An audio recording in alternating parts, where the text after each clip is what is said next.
Today, I'm going to break down half a steer into all the cuts you would see in your local butcher shop. All right, so we're starting off with the round, which is the rear leg on the steer. So you're going to get a lot of nice big roasts out of here.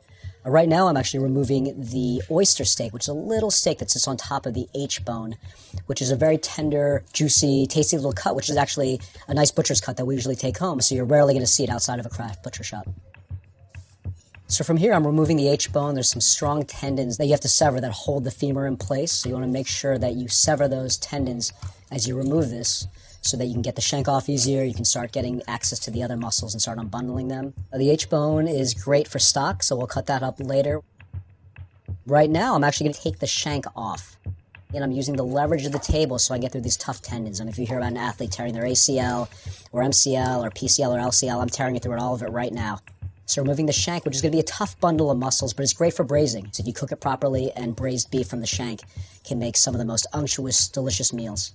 So now we can start unbundling the four muscles that we're looking at. We're looking at our top round, we have our knuckle, we have our eye round, and the bottom round. And you're going to see that this is interesting because it's all seams. We can actually seam the muscles apart. Right now I'm kind of pulling the cap, which is the muscle that sits on top of the top round. So I'm just peeling that away, starting to open this up, and you're going to see some nice seams open. It's really satisfying to do this.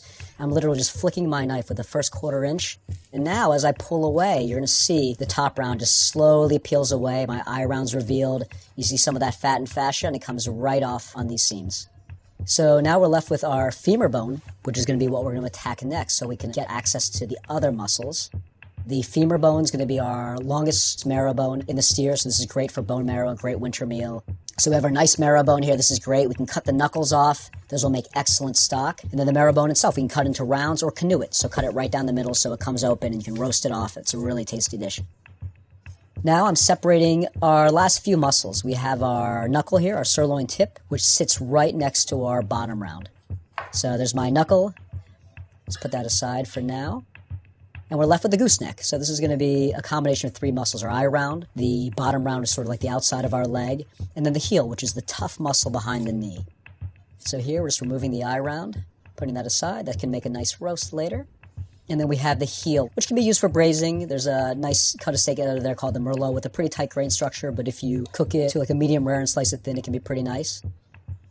So now we have our bottom round, which is going to be a little bit more tender, but the whole shape is really nice for roast beef. So when you're cleaning these parts, and we're cleaning some round parts right now, I'm cleaning the top round, I'm really cleaning this off so we're getting to what we're going to be selling as steaks.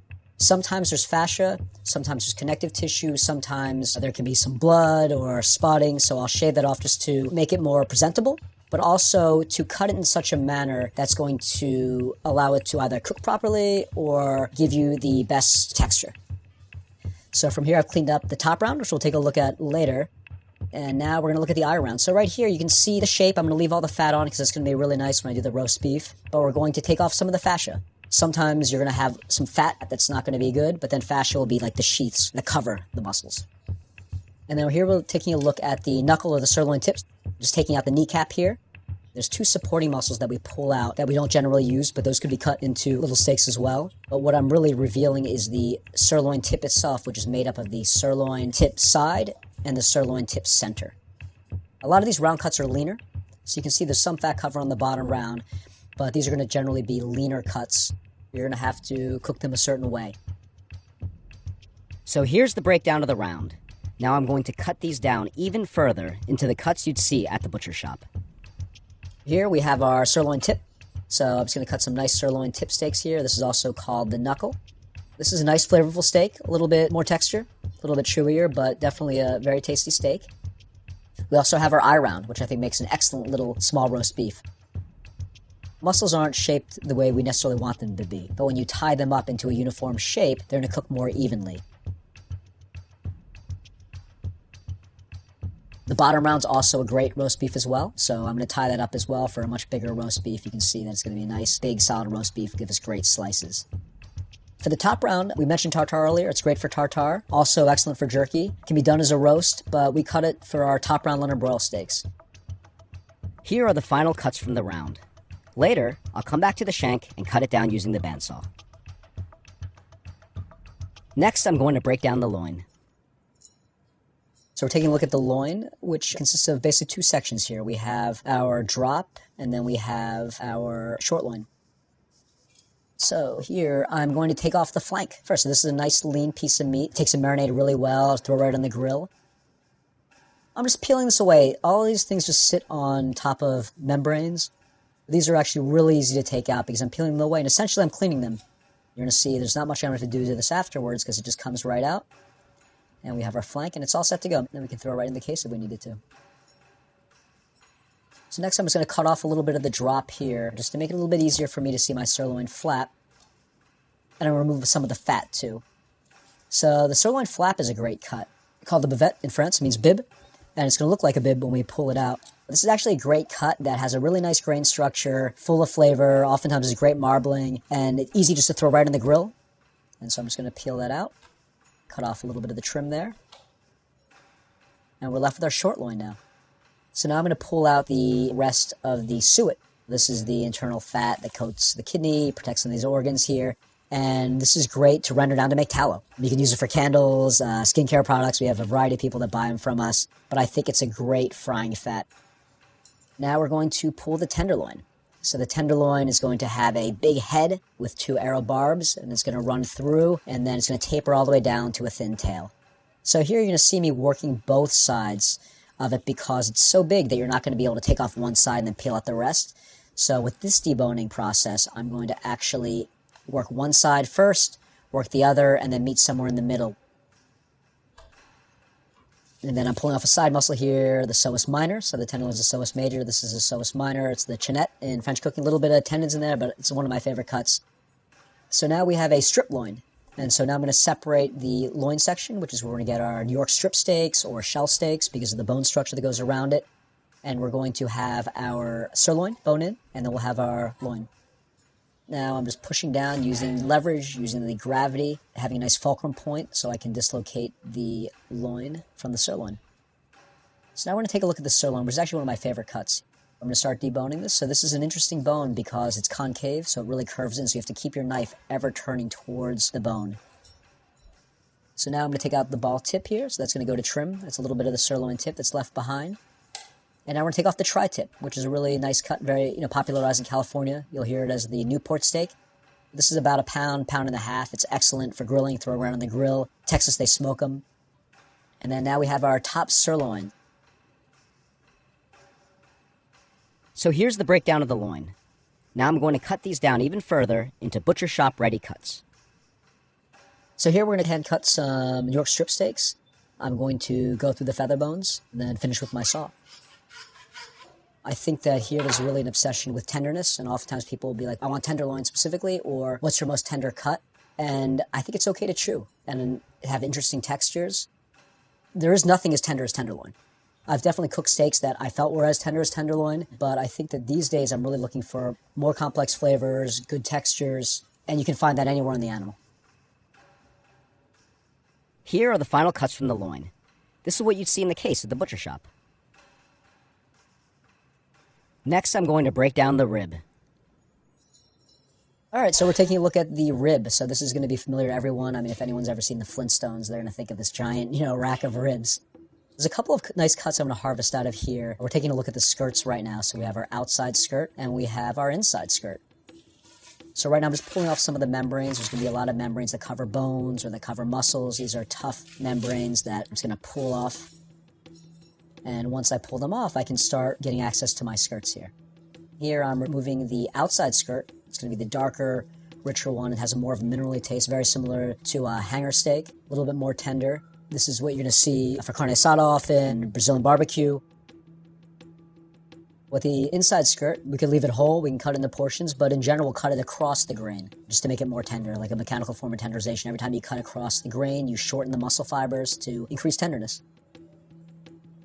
So next I'm going to take off the navel. There's some cartilage that holds all this in place that go along the rib bones. So here we're just using like a basic handsaw, and it's great because you can do a lot of this with just a handsaw, a boning knife, and a table. It's really elegant using the leverage, the side of the table, the gravity helping as well. So we have our plate here, a short rib plate, and then now we have our rib. So here's the breakdown of the rib. Now I'm going to clean these up and break them down further into the cuts you'd see at the butcher shop. The navel, which you could smoke for beef bacon, for example, it's a pretty tough cut, so it can be braised down. Ropa vieja is a very popular dish. So just removing some of the cartilage here, and then we'll have our navel. Right now, I'm just cleaning some of the membranes off of the skirt steaks. You know, inside skirt and outside skirt, I want to get rid of some of the tough fascia, but I want to leave some of the fat on too, because I think some of the fat on there is nice. It doesn't have to be completely barren of fat. And then for the rib, I'm going to actually hand shine the rib here. I'm basically lining up my saw so I can get through the spine there, and I'm cutting through so I can eventually cut through the steaks by hand. And in this case, I'm going to take the chine and the feather bones all off at once. So there's going to be some lifter meat that's going to sit on the outside of the steer, so this is going to be tough. So I'm going to pull this off. And then I'm going to hand cut steaks now. Now that the chine's gone and the feather bones are gone, we're going to hand cut some nice ribeyes. These are the final cuts from the rib. Later, I'll come back to the short rib plate and cut it down using the bandsaw. Next, I'm going to break down the chuck. Alright, so this is, to me, the most interesting cut. Just because there's so much you can pull out of here, so many flavors, so many textures. I'm taking off a little bit of the sweetbreads here that were left behind by the slaughterhouse. Really tasty, the best chicken nuggets you'll ever have. I'm essentially going to saw off the upper shoulder and neck all in one piece. I like doing it this way so I can decide what I want to do with that big bone-in piece later, and it gives me access to a lot of the other items. So I'm going to start peeling this away. And you can see I'm using the edge of the table. I'm going to hang this off the edge of the table so I get tight on the bone, and the chuck's going to counterbalance the entire shoulder so I can start pulling away this little cap that sits on top. And then we have our entire chuck and neck together, bone in. Now there's going to be another short rib plate I'm going to remove. These are the first 5 ribs, and these are actually going to be meatier. So from here I'm just going to cut across the top rib and start to peel this away. If I take that off, I can saw off the breastbone. It's going to be great for stock. So this is going to be our chuck rib plate. This is going to be meatier. I have a better ratio of meat to bone. So now that I've taken off the short rib plate, I have access to the brisket. I can peel the brisket away here. I'm going to remove some of this fat around the neck, just so I can see the seams of the brisket. So here I'm going to find a seam, almost kind of like at the armpit. The brisket's going to wrap right here on the shoulder cloud and the triceps. And I'm just going to find that little armpit seam and just seam this guy off. And now I can pull away, and it's a very satisfying seam just to roll this pectoral muscle off. So the brisket's coming right off. And then we have our complete brisket. Alright, so we're left with arm steaks, our chuck arm steaks. I have the entire arm here. What I'm going to do is I'm actually going to dislocate the shoulder blade, keeping the triceps intact. This is going to give me a more manageable piece to work with. I'm going to take off the arm, so then we're left with the triceps muscle, the clod, and then the scapula, which is going to also have some different steaks there. So you can see I'm pointing to the teres major here. So this is a nice little steak, about a pound, pound and a quarter that they found was quite a little tender steak. So I'm basically just removing some of the fat, connective tissue, just so I can see it a little bit better. Now I'm just starting at the tip, and then I'm starting to pull away, and then once I see that silver skin, it's going to be quite easy, because I'm basically just peeling 2 muscles apart. So I have it off here. Now I'm pulling the underblade, which is a muscle that's on the underside of the shoulder blade. So this is another cut that has great texture, pretty tender, good flavor. This is an excellent everyday steak. Excellent for chicken fried steak, which we'll see with the flat iron as well. Now we're looking at our shoulder clod. So this is going to actually seam onto the flat iron. So I have to be careful when I cut this. So we have our shoulder clod set aside. I pulled off a little side muscle. That can be made into a roast as well, but we've revealed here's our clod heart, which is what we're going to use for either a roast or ranch steaks. So I'm just pulling off this layer on top of the flat iron here so I can see a little bit better. There's a ridge that runs along the scapula. So once I've identified that ridge, I'm going to score the bone skin, get really tight so I can try to pull this guy off all in one piece. So this one, I think, is regarded as the second most tender muscle in the steer. It's interesting because it actually has a long tendon that goes through it, so you have to separate that out when you clean it. Here I'm removing the mock tender or the chuck tender. This sits on the scapula, but it's not as difficult to remove just because there's less of a ridge that's sitting on, so I just pull that guy out. And usually we put this to trim, but it could be tied as a roast or if you wanted to have lean stew. Here's the breakdown of the chuck. And now I'm going to cut these down further into cuts you'd see in the case at your butcher shop. With cutting meat, there's always different ways to present it. You're rarely going to do something so bad that you can never use the meat again. Whether you chop it up in half, present it as 2 pieces. Whether you've messed it up in such a manner that we can't really case it or sell it properly, we can use it as our trim. You know, it's going to be delicious for our ground beef, for our burgers, for prepared foods. So I tell people all the time, I want you to be able to cut confidently. So now we're taking a look at the chuck. So we have a bone-in chuck here. So I'm going to debone this by first taking some of the meat away from the vertebrae. And I'm going to pull it off all in one piece. So here we have our neck roast. I'm separating that from my shoulder. Just squaring that off so I can have a nice roast or a braise. And then I'm going to start breaking down my chuck. Let's take out this tough tendon. Flip it over, there's going to be a little bit of a cap that I'm going to take off. And then we can start breaking down our chuck. So from here, I'm going to seam the chuck eye off of the Denver. I'm going to face this a little bit just because that was part was exposed, because that's where it was split. And here we have some chuck ribeyes. A lot of flavor, a good tenderness as well. So this is some of my favorite steaks right here from the shoulder. So I peeled off the chuck eye, so that can be a nice roast as well, chuck eye roast. And now we're going to cut these beautiful, beautiful Denver steaks. You can see they're nicely marbled. And these are excellent steaks, and this is like my perfect butcher's cut right now. Here are the final cuts from the chuck. I'll come back to the chuck rib plate and cut it down using the bandsaw. Next, I'm going to hop over to the bandsaw and cut some osso buco from the shank. The bandsaw is a great tool in a butcher shop. It's something that can allow you to make precise cuts as well as save you a lot of time and effort when you're cutting through bone. Cutting down these osso buco to about 1.25 inches. This is really nice size for a pot, and it exposes the marrow. We want all that marrow dripping out all over our beef as we braise it. So I'm going to be scraping every time I'm using the bandsaw just because every time you're cutting bone, there's going to be some dust, some debris that comes off. And when it sits on the meat, it can change the color, it can oxidize the meat a lot faster. So you don't want that on there. I want to remove that from my service immediately. Next, I'm going to cut down the chuck rib plate from the chuck.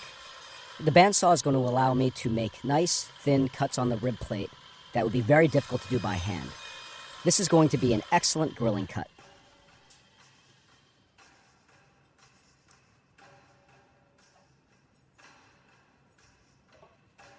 And now I'm going to cut down the short rib plate from the rib. So here I'm cutting the English cut short ribs.